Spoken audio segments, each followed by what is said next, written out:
Kila mwaka karibu Waislamu milioni 2 hufanya safari ya Hajj kuelekea mji mtakatifu wa Makkah, Saudi Arabia. Wote hukusanyika katika msikiti mkuu maarufu kama Masjid al-Haram ambao umeendelea kupanuka kwa karne nyingi. Msikiti huu ulianza kama uwanja wa wazi unaozunguka jengo la mawe lenye umbo la mche mraba, Kaaba, ambayo Waislamu wanaamini ilijengwa na mitume Ibrahim na mwanaye Ismail. Katika karne za 7 na 8 kuta na nguzo za marumaru ziliongezewa.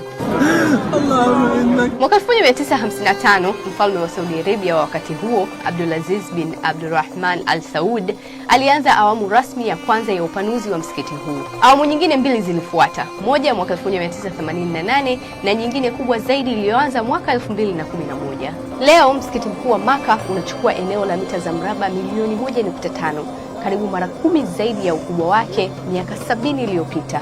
Unaweza kupokea hadi watu milioni 3 kwa siku moja. Katika eneo la wazi linalozunguka Kaaba, mahujaji 100,000 huweza kufanya tawaf kila saa wakati wa Haji. Tangu miaka 1950 sakafu ya msikiti imewekwa marumaru zinazostahimili joto.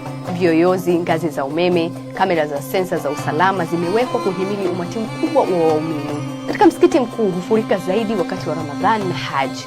Huu si msikiti tu, bali ni alama ya historia, ibada na umoja wa Waislamu duniani kote.